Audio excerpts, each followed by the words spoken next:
સુરતમાં રવિવારથી પડી રહેલા વરસાદને લઈ અનેક જગ્યાએ પાણી ભરાયા હતા તો સરથાણામાં પણ ખાડીનું લેવલ વધતા લોકોના ઘરમાં પાણી ઘૂસ્યા હતા, જેને લઈ લોકોના અનાજ સહિતના સામાનને ભારે નુકસાન થયું હતું તો લોકોએ પાલિકા સામે રોષ વ્યક્ત કર્યો। સુરતમાં એક તરફ વરસાદ પડી રહ્યો છે ત્યારે બીજી તરફ ખાડીપૂરની સ્થિતિ સર્જાઈ છે। સુરતના સરથાણા વિસ્તારમાં ખાડીનું લેવલ વધતા લોકોના ઘરોમાં પાણી ભરાઈ ગયા હતા।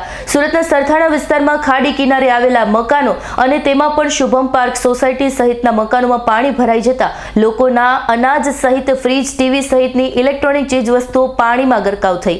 4 દિવસથી લોકોના ઘરોમાં વીજળી નથી અને પાણી ઘરોમાં ભરાયું હોય, જેને લઈ લોકોમાં સુરત મનપાની કામગીરી સામે ભારે રોષ જોવા મળ્યો હતો। હજુ પણ ખાડીનું લેવલ વધતા લોકોમાં ડર જોવા મળી રહ્યો છે। હવામાન વિભાગ દ્વારા સમગ્ર દક્ષિણ ગુજરાતની અંદર અતિથી અતિ ભારે વરસાદની આગાહી કરવામાં આવી હતી। ત્યારે જો વાત કરવામાં આવે તો સુરત શહેરની, તો સુરત શહેરમાં છેલ્લા 3 દિવસથી અવિરત વરસાદ વરસી રહ્યો છે। ત્યારે આપણે અત્યારે હાલ ઉભા છીએ સરથાણા પોલીસ સ્ટેશન ખાતે। જે સરથાણા પોલીસ સ્ટેશનનો જે વ્રત ચોકનો જે આખો રસ્તો છે તે રસ્તો અત્યારે જે છે સોસાયટી સંપર્ક વિહોણો બની ચૂક્યો છે।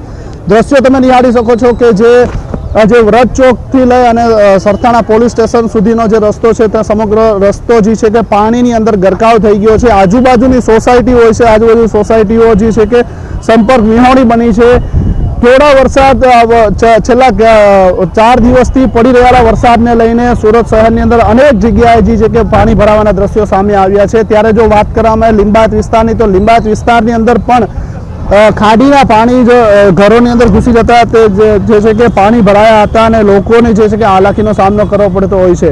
ત્યારે જો આ વાત કરીએ યોગી ચોક વિસ્તારની, તો યોગી ચોક વિસ્તારના અંદર જે આજુબાજુની જે સોસાયટીઓ છે, સોસાયટીઓની અંદર તમામ જગ્યાએ જે છે કે પાણી ભરાયા છે। દ્રશ્યો તમે નિહાળી શકો છો। કેમેરામેનને કહીશ કે તમને લાંબા સુધીના દ્રશ્યો બતાવવાનો કોશિશ કરશે કે જે આજુબાજુના જે સોસાયટી છે તે સોસાયટીની અંદર પણ પાણી ઘૂસી વળ્યા હતા અને જે સોસાયટી જે સંપર્ક વિહોણી બની ચૂકી છે। ત્યારે આપણે અહીંયા સ્થાનિક લોકો છે તેની સાથે વાત કરશું। કાકા, શું કહેશો? આ 4 દિવસથી વરસાદ વરસી રહ્યો છે અને પાણી ભરાય છે। 4 દિવસથી આજે પાણી ભરાય છે, સતત આ પાણી વરસાદ પડે છે, આ વિસ્તારમાં સતત પાણી ભરાતું રહ્યું છે। થોડોક પણ વરસાદ વરસે તો આ પાણી આ વિસ્તારમાં ફૂલ હાલવા ચાલવાની પ્રોબ્લેમ રહી છે। દુકાનોમાં પણ પાણી ઘૂસી ગયા છે, એટલે રાતના અમે એ જ જોઈએ છીએ, રાતના પાણી ન આવી જાય એટલે દુકાનોનું બધા ધ્યાન રાખવા માટે અહીંયા ઉભેલા છીએ। ત્યારે બીજા કાકા, છેલ્લા 3-4 દિવસથી વરસાદ વરસી રહ્યો છે, આ યોગી ચોક વિસ્તાર છે, મેઇન રોડ કહેવાય છે, અહીંયા પાણી ભરાણા, શું કહેશો? 4 દિવસથી પાણી ભરાવાનું હજી કોઈ એમાં દેખાતું તો નથી લાગતું, કોઈ તંત્રવાળા કોઈ આવેલા નથી લાગતા। હવે આ લોકોની પરિસ્થિતિ શું થાય કોને ખબર?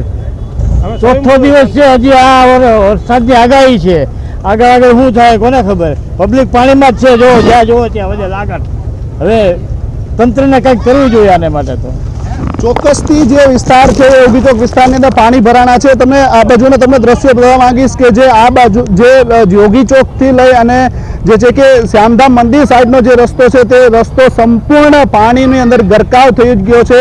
આજુબાજુની સોસાયટીની અંદર રહેતા લોકોને પણ ઘરે જવા માટે હાલાકીનો સામનો કરવો પડતો હોય છે। ત્યારે તમે દ્રશ્યો નિહાળી શકો છો, લોકો આ એક સાઈડથી બીજી સાઈડ જે રસ્તા ઉપર જતા હોય છે તેને પણ અત્યારે ક્યાંક ને ક્યાંક ગોઠણ સુધીમાં પાણી ભરાઈ ચૂક્યા છે। ત્યારે લોકોમાં પણ આક્રોશ છે કે જે છે કે આટલું પાણી ભરાવા છતાં પણ જે છે કે હજી એસએમસીના અધિકારીઓ કોઈ હજી આ વિસ્તારની અંદર આવ્યા નથી। ત્યારે હાલ તો જે છે કે સમગ્ર વિસ્તારની અંદર પાણી ભરાતાની સાથે જે છે કે લોકોમાં ક્યાંક ને ક્યાંક રોષ જોવા મળી રહ્યો છે। લોકો જે છે કે પાણી ભરાયા છે તે પાણી ભરાય અને જોવા માટે આવતા હોય છે અને હાલ તો જે છે કે એસએમસીના અધિકારીઓ ફક્ત ને ફક્ત એસી ચેમ્બરોની અંદર બેસી અને જે છે કે ફાંકા ફોજદારી કરતા હોય છે। ત્યારે કોઈ પણ પ્રકારની જે પ્રી મોન્સૂન કામગીરી છે તે પ્રી મોન્સૂન કામગીરી સંપૂર્ણપણે નિષ્ફળ ગઈ તેવું હાલ તો સામે આવી રહ્યું છે। Jignesh Pandya, S9 news, Surat. Bureau report, S9 news, Surat.